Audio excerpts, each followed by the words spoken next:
വേതന വർധനവ് ആവശ്യപ്പെട്ട് സംസ്ഥാനത്തെ സ്വകാര്യ ആശുപത്രികളിലെ നഴ്സുമാരുടെ സമരം 3-ാം ദിവസത്തിലേക്ക് കടന്നിരിക്കുകയാണല്ലോ.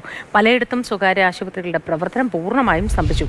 വയനാട്ടിലെ ഏക സ്വകാര്യ മെഡിക്കൽ കോളേജായ മൂപ്പൻസ് മെഡിക്കൽ കോളേജിൽ സേവനങ്ങൾ പോലും മുടങ്ങിയ അവസ്ഥയാണ്. പ്രധാനമായിട്ടും എമർജൻസി ഡിപ്പാർട്ട്മെൻറ്റ് അതുപോലെ ക്രിട്ടിക്കൽ കെയർ, എമർജൻസി സർജറീസ്, ഇങ്ങനത്തെ ഏരിയയാണ് മെയിനായിട്ട് എഫക്റ്റ് ചെയ്തിരിക്കുന്നത്. ഇപ്പോൾ എമർജൻസി ഡിപ്പാർട്ട്മെൻറ്റിൽ തന്നെ നമുക്കറിയാം, വയനാട്ടിൽ നിന്ന് എല്ലാ സ്ഥലങ്ങളിൽ നിന്നും റെഫർ ചെയ്ത് വരുന്ന സാധനമാണ് എമർജൻസി ഡിപ്പാർട്ട്മെൻറ്റ്. അപ്പം പിന്നെ ഹാർട്ട് അറ്റാക്ക് ആയിട്ട് വന്നാലും അല്ലെങ്കിൽ സ്ട്രോക്ക് ആയിട്ട് വന്നാലും ഒക്കെ നമുക്ക് ഇമ്മീഡിയറ്റ് ആയിട്ട് ട്രീറ്റ്മെൻറ്റ് ആവശ്യമുള്ള സർവീസസ് ആണ്. അപ്പോൾ അതൊന്നും നമുക്ക് പേഷ്യൻറ്റിനെ എടുക്കാൻ വേണ്ടി പറ്റില്ല. മാത്രമല്ല ഇപ്പോൾ ഹെഡ് ഇഞ്ചറി, ഇപ്പോൾ ന്യൂറോ സർജറി ഇപ്പോൾ വയനാട്ടിൽ ആകെയുള്ള ഒരു സ്ഥലം എന്ന് പറയുന്നത് ഡോക്ടർ മൂപ്പൻസ് മെഡിക്കൽ കോളേജാണ്. അപ്പോൾ ന്യൂറോ സർജറി പേഷ്യൻസ് പോലും വരുമ്പോൾ നമുക്ക് എമർജൻസി ആയിട്ട് സർജറിക്ക് എടുക്കാൻ വേണ്ടി പോലും പറ്റുന്നില്ല. കാരണം നമുക്കറിയാം, ഓപ്പറേഷൻ തിയേറ്ററിലടക്കം നമുക്ക് സർജറി ഫെസിലിറ്റേറ്റ് ചെയ്യണമെങ്കിൽ നമുക്ക് നഴ്സസ് അത്യാവശ്യം തന്നെ, ഒരു സംശയമില്ല അതിൽ. അതുപോലെ തന്നെ ഇപ്പോൾ അക്യൂട്ടായിട്ട് ഒരു MI വന്നിട്ട് ആ പേഷ്യൻസിന് ഇപ്പോൾ നമുക്ക് PTC ചെയ്യണമെങ്കിലും നമുക്ക് കാത്ത് ലാബിൽ എടുത്തിട്ട് പ്രൊസീജിയർ ചെയ്തിട്ടാണ് മുന്നോട്ട് പോകേണ്ടത്. അപ്പോൾ അതവിടെ ബ്ലോക്കായി കിടക്കിയിരിക്കുകയാണ്. അപ്പോൾ എമർജൻസിയിൽ ബാക്കിയുള്ള വയനാട്ടിൽ നിന്ന് ബാക്കിയുള്ള എല്ലാ സ്ഥലത്തു നിന്ന് റെഫർ ചെയ്ത് വരേണ്ട ഏരിയയാണ് എമർജൻസി ഡിപ്പാർട്ട്മെൻറ്റാണ്. അപ്പോൾ അവിടുത്തെ പ്രവർത്തനത്തെ കാര്യമായിട്ട് ബാധിച്ചിട്ടുണ്ട്.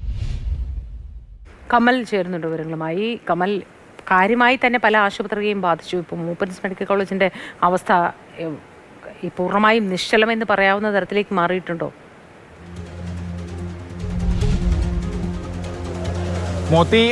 മൂപ്പൻസ് മെഡിക്കൽ കോളേജിലും ഏതാണ്ട് നിശ്ചലമായ അവസ്ഥയിലാണ് സേവനങ്ങളെല്ലാം ഉള്ളത്.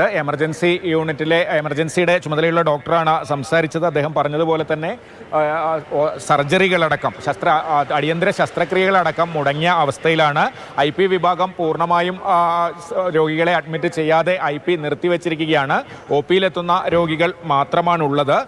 നഴ്സുമാരുടെ സമരം ശക്തമായി തുടരുകയാണ്. അവർ ആശുപത്രി കവാടത്തിലല്ല, അല്പം മാറി റോഡിൽ സമരം ചെയ്യുന്നുണ്ട്. അവരുമായി ഇന്നലെ നമ്മൾ സംസാരിച്ചിരുന്നു. അവർ അപ്പോൾ പറഞ്ഞത് ഈ അടിയന്തര സേവനങ്ങൾക്ക് അവർ സഹകരിക്കാൻ തയ്യാറാണ് എന്നുള്ളതാണ്. പക്ഷേ ആശുപത്രിയിലെ സാഹചര്യം അങ്ങനെയല്ല. അടിയന്തരമായ സാഹചര്യങ്ങൾ പോലും മുടങ്ങിയിട്ടുണ്ട്. എമർജൻസി ICUയിലടക്കം കിടക്കകൾ ഒഴിഞ്ഞു കിടക്കുന്ന സാഹചര്യമുണ്ട്. ഇത് OPയുമായി ബന്ധപ്പെട്ട ഒക്കെയുള്ള ആളുകളാണ് ഇപ്പോൾ ആശുപത്രിയിൽ കാണുന്നത്. വേതന വർധനവ് ആവശ്യപ്പെട്ട് 500-ലധികം നഴ്സുമാരാണ് ഈ മെഡിക്കൽ കോളേജുമായി ബന്ധപ്പെട്ട പണിമുടക്കുന്നത്. അവർ അവരുടെ ആവശ്യത്തിൽ ഉറച്ചു നിൽക്കുകയാണ്.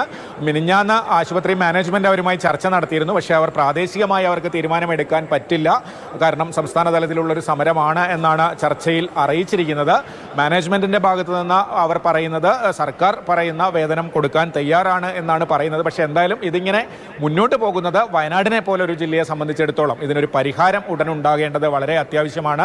കാരണം ഒരു ഗവൺമെൻറ് മെഡിക്കൽ കോളേജും ഈ മൂപ്പൻസ് മെഡിക്കൽ കോളേജുമാണ് വയനാട്ടിലുള്ളത്. സർക്കാരിൻ്റെ ഇൻഷുറൻസ് സംവിധാനങ്ങളടക്കം വാങ്ങിക്കുന്ന രോഗികളടക്കം ഇവിടെയും ചികിത്സ തേടുന്നതാണ്. അല്ലെങ്കിൽ ഇപ്പോൾ കോഴിക്കോട് മെഡിക്കൽ കോളേജിലേക്ക് പോകേണ്ടി വരും. അതുകൊണ്ട് തന്നെ ഇവിടുത്തെ രോഗികളെ സംബന്ധിച്ചിടത്തോളം ഈ പ്രശ്നത്തിന് ഒരു പരിഹാരം ഉണ്ടാകേണ്ടത് അത്യാവശ്യമാണ്. നഴ്സുമാർ അവരുടെ സമരം, അവരുടെ ആവശ്യങ്ങളുണ്ട്. അത് പരിഹരിക്കാൻ സർക്കാരോ മാനേജ്മെൻറ്റോ ആരാണ് ഇടപെടേണ്ടതെങ്കിൽ അത് ഇടപെടണം. എങ്ങനെയായാലും ഈ പ്രശ്നം മുന്നോട്ട് പോകുന്നത് ആരോഗ്യ മേഖലയ്ക്ക് വലിയ ബുദ്ധിമുട്ടാണ് വയനാട് പോലെയുള്ള ഒരു ജില്ലയിൽ ഉണ്ടാക്കുന്നത്.